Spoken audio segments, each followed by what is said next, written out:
EVS का पहला chapter यानी पहला अध्याय जो है वह परिवार एवं मित्र नामक है। इसकी एक खासियत है, हम कहाँ पर गलती करते हैं ये नहीं हम समझ पाते, उसको समझाने का मैं प्रयास करता हूँ। हम लोग क्या करते हैं, सीधे परिवार को पढ़ना चालू कर देते हैं। नहीं, परिवार को पढ़ने के पहले आप अपने दिमाग में ये बैठाइए कि परिवार हमारे टॉपिक में रखा क्यों गया है, इससे हमसे प्रश्न क्यों पूछा जा रहा है। जब आप ये ध्यान रखेंगे तो आपसे प्रश्नों को समझने में गलती नहीं होगी। अब आते हैं थोड़ा सा परिवार और पर्यावरण के संबंध को समझने का प्रयास करते हैं। पर्यावरण क्या है? पर्यावरण अगर कोई व्यक्ति या ईगो है या बालक है तो उस बालक के चारों ओर जो वातावरण उपलब्ध है वही उसका पर्यावरण है। यह पेड़ पौधे, जीव जंतु, जल, वायु कुछ भी हो सकता है जो उससे उस बालक को प्रभावित करते हैं और बालक भी इस पर्यावरण के साथ अंतः क्रिया करता है। यही विशेषता क्या हमें परिवार के साथ भी दिखाई पड़ती है? तो हम पाएंगे हाँ। क्या? बालक परिवार में जन्म लेता है और परिवार के विभिन्न सदस्यों के माध्यम से वह प्रभावित होता है। उसके बालक के व्यक्तित्व के विकास में परिवार के सदस्य अपनी महत्वपूर्ण भूमिका निभाते हैं। बालक के जन्म से लेकर के उसके मृत्यु तक उसकी व्यक्तित्व के विकास में अगर कोई सबसे प्राथमिक या महत्वपूर्ण भूमिका निभाता है तो वह है उसका परिवार। क्योंकि बच्चे के शारीरिक, मानसिक, सामाजिक, सांस्कृतिक, आर्थिक हर पहलू पर हम अगर चर्चा करें तो उसे प्रभावित करने वाला सबसे पहला कोई चीज है तो वह है परिवार। अतः हम गलती कहां करते हैं कि हम केवल परिवार का डाटा इकट्ठा करते हैं और पढ़ करके चले जाते हैं, परीक्षा में प्रश्न पूछे जाते हैं और गलत हो जाते हैं। नहीं, आपको यह भी समझना है कि जैसे वातावरण एक बालक को प्रभावित करता है वैसे ही परिवार भी बालक को प्रभावित करता है और बालक भी समय के साथ उस परिवार को प्रभावित करता है। अब इसे हम लोग एक एक करके क्रम से देखते हैं कि परिवार से कहां कहां से प्रश्न बनते हैं। परिवार को अंग्रेजी में किसमें, अंग्रेजी भाषा में क्या कहते हैं? फैमिली। जबकि हिंदी में उसी को क्या कहते हैं? परिवार। हिंदी किस भाषा में? हिंदी में। अब थोड़ा सा यहां से एक प्रश्न परीक्षाओं में पूछा जा सकता है, उसे समझने का प्रयास करते हैं कि अंग्रेजी भाषा का फैमिली शब्द किस भाषा से बना है। यह फैमिली जो शब्द है वह लैटिन भाषा के, किस भाषा के? लैटिन भाषा के फैमुलस शब्द से बना है। किससे? फैमुलस। फैमुलस का शाब्दिक अर्थ होता है माता पिता एवं उनके बच्चों से बना हुआ समूह। दोस्तों, समाज का निर्माण किससे होता है? तो परिवार से होता है। क्या मतलब? जब छोटे छोटे और बड़े बड़े परिवार आपस में मिलते हैं, आपस में अंतःक्रिया करते हैं तो परिवार का समाज का निर्माण होता है। इस चित्र के माध्यम से मैं आपको कुछ समझाने का प्रयास करता हूं। परिवार को समाज की क्या कहा गया है? प्राथमिक इकाई या मूलभूत इकाई। इससे हमारे परीक्षा में प्रश्न बनते हैं। प्राथमिक कहने का मतलब यह है कि समाज किससे मिलकर के बना है। तो सर्वप्रथम समाज का निर्माण होता है परिवार से। इसी कारण से परिवार को समाज की प्राथमिक या मूल इकाई भी कहा जाता है। जिस प्रकार कोई भवन आधार पर यानी नींव पर टिका होता है, उसी प्रकार से समाज जो है उसकी आधारभूत इकाई क्या होती है? परिवार। यानी समाज की नींव कहा जाए तो कौन होगा? परिवार। संरचनात्मक ये क्या कहने का मतलब है? इसे समझने के लिए मैं आपको समझाता हूं कि एक भवन है, भवन की क्या खासियत होगी? तो वह छोटे छोटे हजारों या अनेकों ईंटों से मिलकर बना होगा। इसी प्रकार से जब हम समाज को देखते हैं कि समाज किससे बनता है, तो समाज व्यक्ति से नहीं बनता, समाज बनता है परिवार से। समाज किससे बनता है? परिवार से।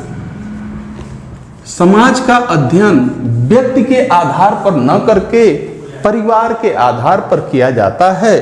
परिवार को सामाजिक इकाई कहा जाता है, यानी परिवार की संरचना का निर्माण समाज की संरचना का निर्माण परिवार करता है। अगला प्रश्न है जो परीक्षा में पूछा जाता है कि प्रकार्यात्मक इकाई क्या है? प्रकार्यात्मक इकाई यहां कार्य से संबंध है।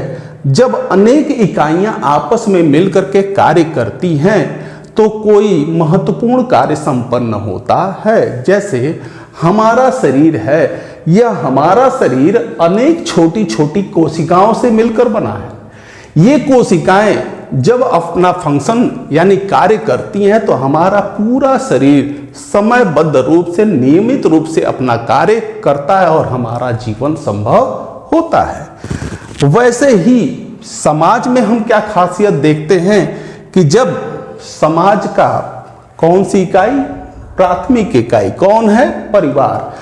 जब परिवार अपने कार्यों को करता है व्यवस्थित रूप से तो समाज का निर्माण होता है। तो प्रकार्यात्मक इकाई, समाज की प्रकार्यात्मक इकाई भी परिवार को कहा गया है, जिससे बार बार आपकी परीक्षा में प्रश्न बने हैं। आइए अब हम लोग परिवार को समझने का प्रयास करते हैं। परिवार है क्या? परिवार माता पिता या पति पत्नी, जिसे हम एक्स और वाई से निरूपित किए हैं, समझ सकते हैं कि माता पिता एवं उनके अविवाहित यानी ऐसे बच्चे जिनका विवाह नहीं हुआ है, ऐसे लोगों से मिलकर के बने हुए समूह को क्या कहते हैं? परिवार। ये पूरा जो समूह बना यह क्या कहलाएगा? परिवार। ये लोग एक छत के नीचे एक साथ रहते हैं, इनसे मिलकर के बनता है परिवार, यानी माता पिता एवं उनके अविवाहित बच्चे। लेकिन यहां पर आपको एक शब्द और ध्यान रखना पड़ेगा कि कोई भी परिवार हो, कोई भी समाज हो, जब तक उस परिवार को समाज की मान्यता प्राप्त नहीं होगी वह परिवार नहीं कहलाएगा। हर समाज अपने रीति रिवाजों परंपराओं के आधार पर उस परिवार को मान्यता देता है। आज अगर हम लोकतांत्रिक देशों को देखें तो लोकतांत्रिक देशों में नए नए प्रकार के परिवार उभर रहे हैं, जिसमें हम देखते हैं कि स्त्री स्त्री और पुरुष पुरुष आपस में विवाह करके परिवार का निर्माण कर रहे हैं। अगर उस परिवार को उस देश का या समाज का मान्यता प्राप्त है तो वह भी परिवार है, यानी समाज की मान्यता परिवार के लिए एक महत्वपूर्ण आधार है। परिवार को परिभाषित करने के बाद आइए हम देखें कि परिवार के कितने प्रकार दिखाई पड़ते हैं। परिवार को विभिन्न आधारों पर बांटा गया है, जिसमें से पहला आधार हम कह सकते हैं वंश के आधार पर। इसे वंश के आधार को भी दो आधारों पर बांटा गया है, पितृवंशी एवं मातृवंशी। पितृवंशी कहने का मतलब होता है जब किसी परिवार में वंश का निर्धारण किसके आधार पर हो?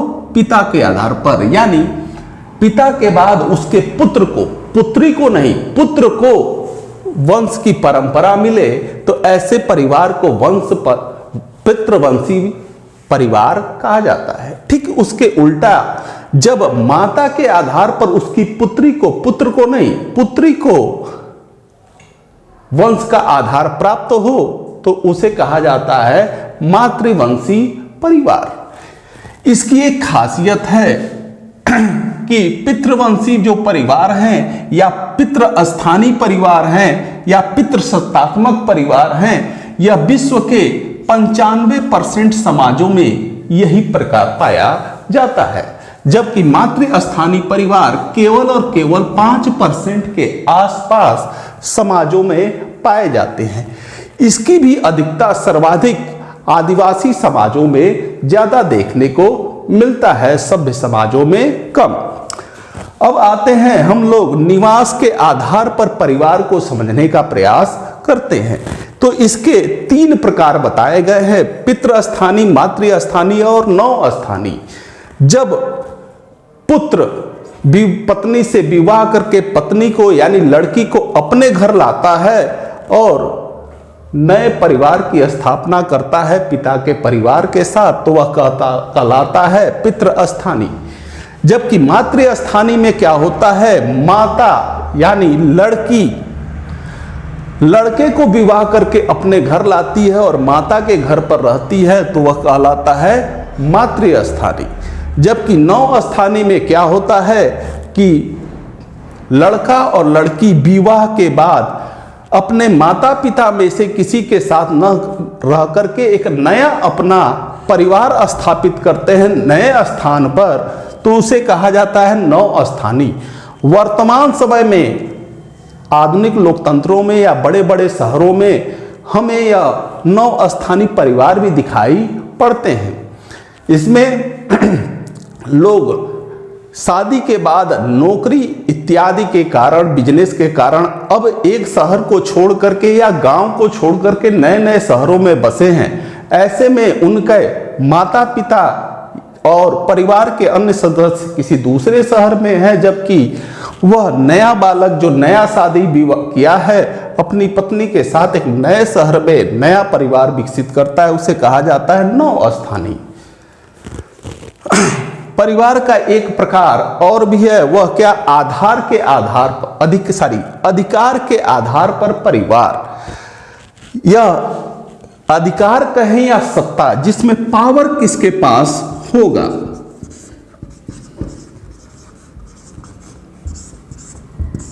परिवार में ताकत या पावर या सत्ता किसके हाथ में होगी, उसके आधार पर भाई परिवार को निर्धारित किया जाता है। ऐसा परिवार जिसमें पूरे परिवार का सत्ता या निर्णय लेने की क्षमता पुत्र या पिता में निर्धारित हो, वह पितृसत्तात्मक कहलाता है। जबकि ऐसा परिवार जिसमें निर्णय लेने या परिवार पर अपना नियंत्रण बनाए रखने का या सारा कार्य करने की पावर माता या उसकी पुत्री में होता है, वह मातृसत्तात्मक कहलाता है। विवाह के हम चौथे प्रकार पर आते हैं, तो विवाह के आधार पर भी परिवार का निर्माण होता है। एक विवाही परिवार यानी जब लड़का या लड़की केवल एक से विवाह करें तो यह विवाह और उससे निर्मित परिवार कहलाता है एक विवाही परिवार। बहुविवाह का संबंध एक लड़का और अनेक लड़कियों से है, अर्थात जब एक पति अनेक पत्नियों को रखता है तो उसे कहते हैं बहुविवाही परिवार। जबकि बहुपति विवाह में क्या होता है, ठीक उल्टा, इसमें अनेक लड़के होंगे जबकि लड़की एक होगी। जबकि समूह विवाह, यह क्या विवाह है, विवाह का कैसा प्रकार है, इस पर निर्मित परिवार क्या है, तो समूह विवाह में एक समूह की लड़कियां दूसरे समूह में जाती हैं और दूसरे समूह की लड़कियां इस समूह में आती हैं। यानी दो समूह आपस में ही जब विवाह करने लगते हैं तो ऐसे बने हुए परिवार को समूह विवाही परिवार कहा जाता है। परिवार का एक और भी प्रकार है जिसे हम आकार के आधार पर समझते हैं। आकार के आधार पर परिवार को 3 भागों में बांटा गया है और हमारी परीक्षा में यानी सी टेट, यूपी टेट इत्यादि में सबसे ज्यादा इन्हीं से प्रश्न बनते हैं। एकल परिवार उसे कहते हैं जब माता पिता एवं उनके अविवाहित बच्चों से निर्मित परिवार होता है तो उसे एकल, नाभिकीय या व्यक्तिगत परिवार कहते हैं। जबकि संयुक्त परिवार में कितनी 1, 2, 3 पीढ़ियों के अनेक सदस्य एक साथ रहते हैं तो उसे हम संयुक्त परिवार कहते हैं। जबकि मिश्रित परिवार की बात आती है तो इसमें भी 1, 2, 3 या 4 जो भी हो, 3 भी हो सकते हैं, 4 भी हो सकते हैं, पीढ़ियों के लोग एक साथ रहें, प्लस इसमें जुड़ जाए कौन, रिश्तेदार, प्लस इसमें जुड़ जाए नौकर, तब इससे बना हुआ यह सम्मिलित परिवार कहलाता है मिश्रित परिवार। अब आइए परिवारों को विधिवत रूप से समझने का प्रयास करते हैं। एकल या नाभिकीय परिवार किसे कहते हैं? माता या पत्नी, पिता या पति से निर्मित संस्था, यानी माता पिता, ये जो आप निशान देख रहे हैं यह विवाह का निशान है। जब माता पिता विवाह के माध्यम से एक दूसरे से जुड़ते हैं और उनके जो बच्चे पैदा होते हैं और वे अविवाहित हों, क्या हों, अविवाहित, और ये सभी के सभी लोग एक साथ रहें तो इसी को कहा जाता है एकल या नाभिकीय परिवार। इस परिवार की क्या खासियत होगी कि इसे समाज की मान्यता प्राप्त होगी। मान्यता मिलने के बाद यह परिवार कहलाता है एकल परिवार। वर्तमान समय में पूरे विश्व में या नगरों में या लोकतांत्रिक देशों में, बड़े बड़े महानगरों में, यूरोपीय देशों में, अमेरिका में एकल परिवार की तेजी से वृद्धि होती जा रही है। संयुक्त परिवार को भारत की आदि परंपरा कहा गया है, सनातन परंपरा कहा गया है। यानी भारत का जब से विकास हम देखते हैं, भारत के बारे में प्राचीन समय से तथ्यों की जानकारी मिलती है, तो परिवार का जो रूप भारत में दिखाई पड़ता है वह संयुक्त परिवार है। इसीलिए भारत में संयुक्त परिवार को भारत की आदि परंपरा यानी सदियों से चली आ रही परंपरा कहा गया है। संयुक्त परिवार की एक खासियत होती है कि वह अपने साथ समाज के नियम कानूनों रीति रिवाजों को अपने साथ बांधे हुए अपने पीढ़ी दर पीढ़ी आगे बढ़ाने का प्रयास करती है। इसीलिए जो विश्व की सबसे प्राचीन सभ्यता संस्कृति कहें वह क्या है, सनातन संस्कृति, उसे अपने साथ भारत के इसी संयुक्त परिवार ने लेकर के उस समय से आज तक पहुंचाया। दोस्तों, अब हम देखते हैं मिश्रित परिवार क्या है। मिश्रित परिवार संयुक्त परिवार से ही थोड़ा सा विकसित या ज्यादा विस्तृत रूप है। इसमें क्या खासियत होती है ये देखिए, यह इनकी लड़की को इंगित करता है।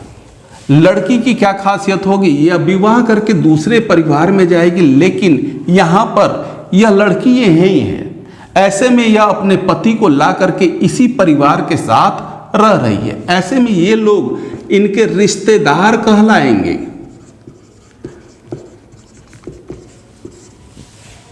जब किसी परिवार में रिश्तेदार भी साथ रहें, और दूसरा एक कंडीशन और बनता है, वह क्या कि जब नौकर भी साथ रहे।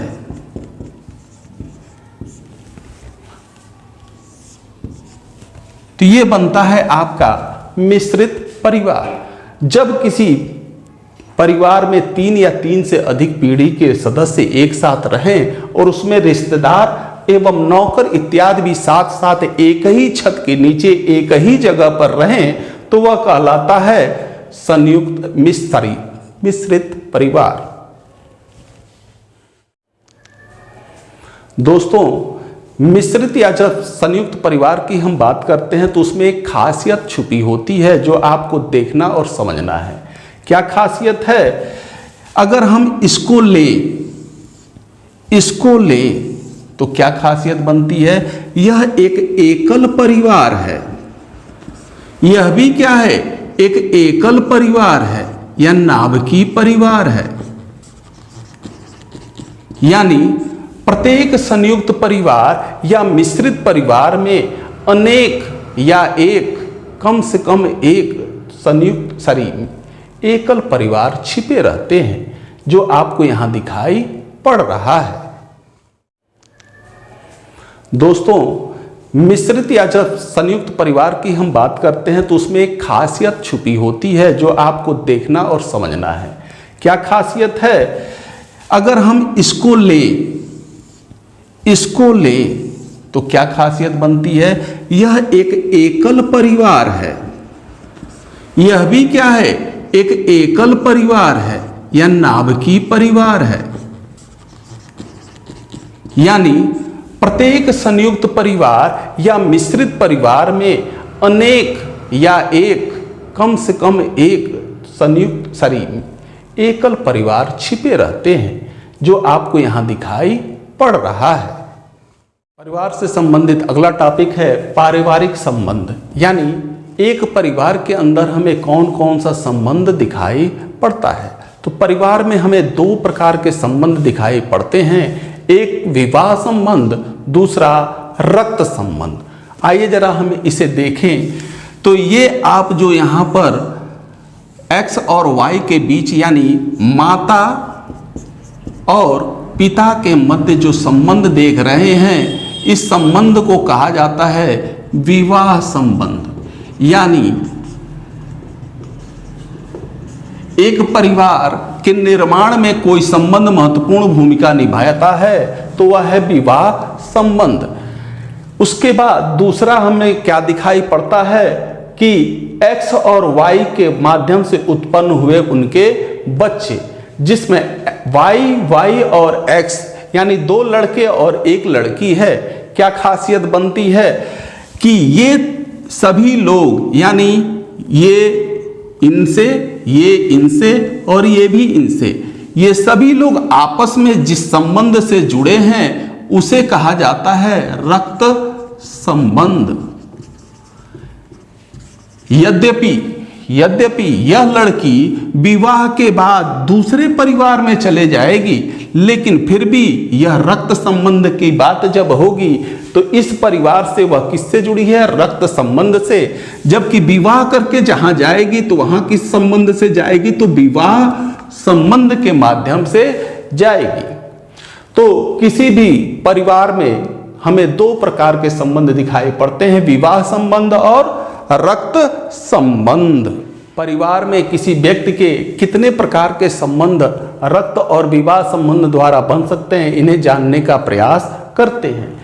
एक व्यक्ति या ईगो का एक परिवार में 7 प्रकार के प्राथमिक, द्वितीयक 33 प्रकार के और तृतीयक 178 प्रकार के संबंध बनते हैं, जिसमें आपको प्राथमिक संबंध को समझने की जरूरत है। प्राथमिक संबंध को देखें कि एक व्यक्ति के प्राथमिक संबंध कितने होते हैं। तो एक व्यक्ति हम लेते हैं तो प्राथमिक संबंध उसके 7 प्रकार के होते हैं, जिनमें से कुछ अनैच्छिक यानी प्राकृतिक रूप से होता है, जबकि कुछ का वह अपने इच्छा अनुसार गठन करता है।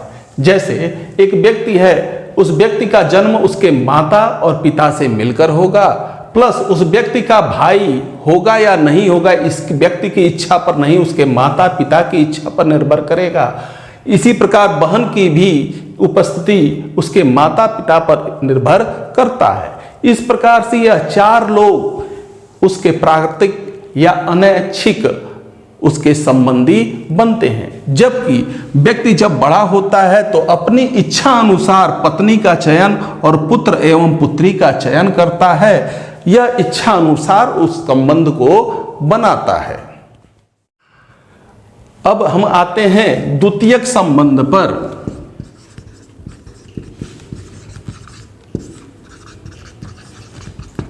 क्या खासियत होती है? प्रत्येक व्यक्ति के अगर हम लें तो प्रत्येक व्यक्ति के साथ साथ प्राथमिक संबंधी होते हैं। अर्थात कहने का मतलब है इस व्यक्ति का द्वितीयक संबंधी कौन होगा, तो जो उसके प्राथमिक संबंधी के प्राथमिक संबंधी होंगे, यानी प्राथमिक के प्राथमिक इसके द्वितीयक संबंधी कहलाते हैं, जिनकी संख्या 33 होती है। इसी प्रकार से तृतीयक संबंधी जब हम बात करते हैं कि ये तृतीयक संबंध कितने होंगे, तो उसमें हम क्या देखते हैं कि ये जो द्वितीयक संबंधी हैं, इन द्वितीयक संबंधी के जो भी लोग प्राथमिक संबंधी होंगे वह इस ईगो के तृतीयक संबंधी कहलाएंगे, जिनकी संख्या 178 होती है। परिवार नामक चैप्टर को मैंने आपको पढ़ाने का प्रयास किया, समझाने का प्रयास किया कि यह टॉपिक आप आराम से समझें। इस टॉपिक को क्रमबद्ध रूप से नोट्स के माध्यम से भी उपलब्ध कराने का प्रयास सभी छात्रों को किया जा रहा है। बहुत सारे छात्र क्रमबद्ध रूप से इस नोट्स को व्हाट्सएप के माध्यम से प्राप्त कर रहे हैं। अगर आपको भी यह टॉपिक समझाने का तरीका अच्छा लगा है तो आप व्हाट्सएप नंबर के माध्यम से, मैसेज के माध्यम से जुड़ सकते हैं और इन टॉपिकों को अपने पास मंगा सकते हैं। CTET से संबंधित प्रत्येक चैप्टर का, पर्यावरण के प्रत्येक चैप्टर का क्रमबद्ध रूप से मैं आपको वीडियो बना करके देता जाऊंगा। साथ ही प्रत्येक चैप्टर का नोट्स के माध्यम से भी आपको समझाने का प्रयास किया जाएगा कि आपकी केवल और केवल तथ्यात्मक जानकारी के साथ साथ समझ भी विकसित हो। दोस्तों, मैं आपको पर्यावरण यानी CTET पढ़ाने के साथ साथ PCS और वनडे एग्जाम को भी पढ़ाने का प्रयास करता हूं, जिसके लिए सभी छात्र उससे जुड़े हुए वीडियो उपलब्ध कराए जा रहे हैं, जिन्हें आप आसानी से प्राप्त कर सकते हैं। और अगर आपको अच्छा लगता है तो जुड़ने का प्रयास कीजिए और अपने मित्रों को भी जोड़ने का प्रयास कीजिए, और अगर आपको अच्छा लगा तो इसे सब्सक्राइब करने का प्रयास कीजिए। धन्यवाद।